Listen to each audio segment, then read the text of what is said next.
இந்த பக்கம் பார்த்தா ஜோன்னு மழை, அந்த பக்கம் பார்த்தா ஜோன்னு மழை அப்படிங்கிற மாதிரி எல்லாருமே விஜய்க்கு தான் ஓட்டு போட்டேன், விஜய்க்கு தான் ஓட்டு போட்டேன்றாங்க.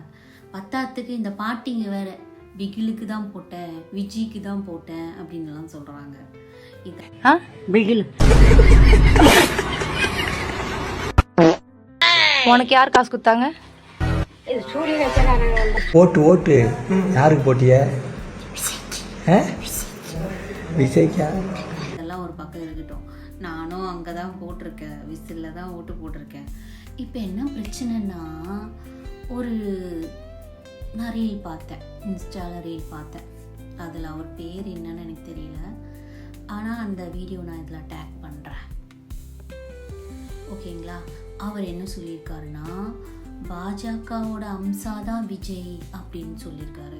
ஒரே பில்டிங்ல பாத்தீங்கன்னா ஒரே ஃப்ளோர்ல ஒரே அபார்ட்மெண்ட்ல மேலே கீழே வீடு, இவர் தான் 40 கோடி ரூபாய் கொடுத்து திருஷாக்கு இவர் தான் வீடு வாங்கி கொடுத்தாரு. தேவைப்பட்டால் அந்த ஆவணங்கள்லாம் வெளியிடுறது கூட தயாரா தான்.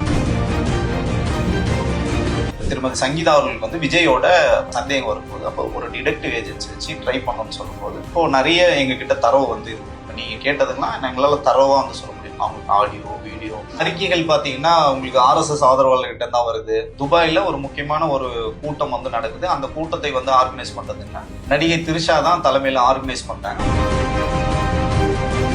நீங்க சொல்ற தொகையை விட 10 மடங்கு நாங்க அதிகமா தரோம். RSS பாஜக இவங்க ரெண்டு பேருமே பேசுறாங்க. பாஜக தான். RSS வந்து பின்புலம் இது தெரிஞ்சது. ஆனா வந்து பாஜக தான்.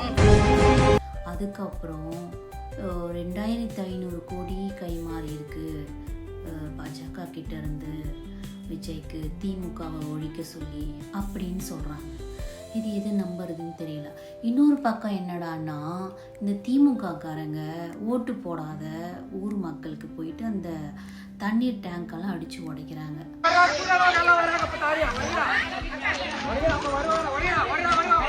வா வா வா போடுறா.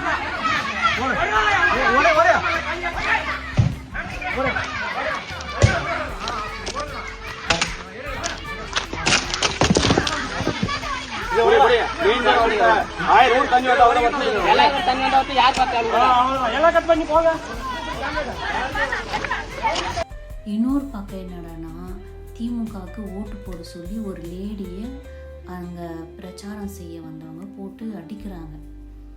அவங்க போட மாட்டேன்னு சொல்லியிருக்காங்க, அதனால அடிக்கிறாங்க. இதெல்லாம் என்னதான் நடக்குதுன்னு ஒன்றுமே புரியலையே.